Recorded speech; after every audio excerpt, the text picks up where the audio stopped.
Getting started with calculus, and here is question number 7, which says identify if the following function is even or not. So you have to just test whether it is even or not, right? Now it's a good time to review about functions and knowing what is even function, what is odd function, and when the function is neither even nor odd, right? This is going to help you a lot in calculus. I hope you remember that the even function are function for which if we write, let us say, f of minus x, then if we get f of x, then it is even, right? Even function, correct? Now, the characteristics of even function is that they are symmetric about which axis? So they are symmetric about y-axis, like x square, right? So they are even functions, they're symmetric about y-axis, and that is kind of very important to understand. If the degree is even, then the function will have an even degree, but it may not be an even function, right? That is to be noted, right? So we have two examples here to test your knowledge about how much you remember, right? So the very first, from inspection, can you tell me whether f of x equals to x minus 2 whole square is even or not?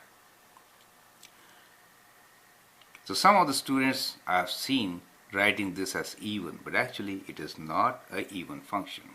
There are a couple of ways I can show you that. So first way is graphically, right? So let me show you graphically. So if you have this function, what is x minus 2? Minus 2 means your graph moves 2 units to the right. Originally the function x square is kind of like this, right? Now x square we all know is even. It is symmetric about y-axis. But when you move it left or right, then it is no more even, right?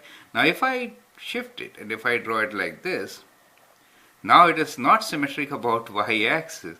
The line of symmetry changes to 0.2. Do you see that? So it's not an even function, right?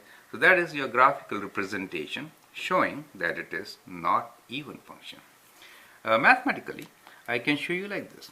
If I write f of minus x, that means replacing x with minus x. What do I get? I get minus x minus 2 whole square, right? It is not x minus 2, right?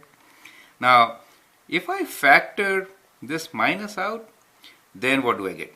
Think like this. Then I get x plus 2, right? Whole square. Now this square will make this positive, correct? So we get x plus 2 whole square. Do you see that? Now this is not equal to f of x, correct? Since f of minus x is not equal to f of x, we can say that this is not an even function, correct? So we can say not even, right? Do you see that? So we can see algebraically also that it is not even function. Well, some students can even expand it, right? Which I don't recommend. If you expand it, it will be x squared minus 2x plus 4. That minus 2x term in between makes it neither. Do you understand? So that is what is making it neither. So there was a question from a student asking, right, why it is so. So if I expand this, what do I get? So what is f of x for me? F of x is actually x squared minus 2x plus 4, right? So here, as you can see, this term is not even, and therefore the function is not even, and that is the reason why f of minus x is not f of x, correct? Algebraically. So that is how we can show that a f of x equals to x minus 2 whole square is not a even function. Now let's get back to the question, but part B of question 7. G of x equals to square root of x square. This is a very popular topic in my videos, and you can look into the meaning of what is what is square root of x square, right? So By now, I hope you know. If not, you can look into the video. Square root of x square is not x. Many students write it as x. Now, because they say, well, square and square root should be x, right? If you write square root of x square as x, then you know this is not even, correct? And you'll get a wrong answer. Square root of x square is absolute x. Square root is always positive. It is never negative, right?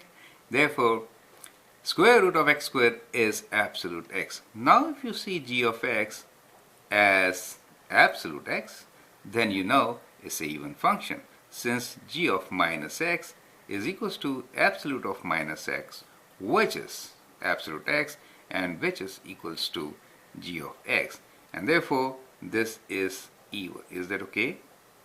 So that is how we do even and odd functions. I'll recommend you to go through some of the videos which are dealing with even odd functions and try to understand them. Since this knowing even or odd is really going to help you to sketch functions when we do calculus. Thanks and all the best.